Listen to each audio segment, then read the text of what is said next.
Hello, I saw your question on the discussion board. You asked, what is the square root method? Well, here in your book, if you look on page 613, they provide an algorithm and examples of the square root method.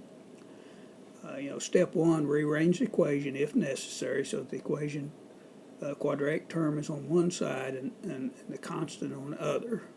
And so here we got the variable squared on one side and the constant on the other. Combine like terms if appropriate. We don't have to do anything on this example. Rewrite the equation so that the quadratic equation term has a coefficient of 1. And so, we have a 3y squared here, and so you need to divide each side by 3. So if you divide both sides by 3, you would get 3y squared equal 27. If we divide both sides by 3, that was supposed to be a 27 there, then y squared equal 9. First step here, you want the squared variable on one side, constant on the other. Then this step here, you want to make the coefficient of y squared 1.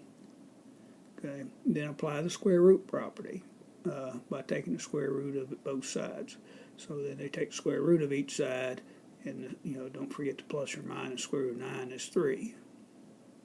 Then you can check it. If you take the answer, you plug it back in the original equation here, it should work. And they have another example here.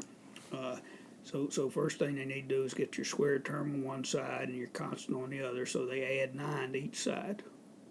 Now they need to get rid of the 4, so they divide both sides by 4.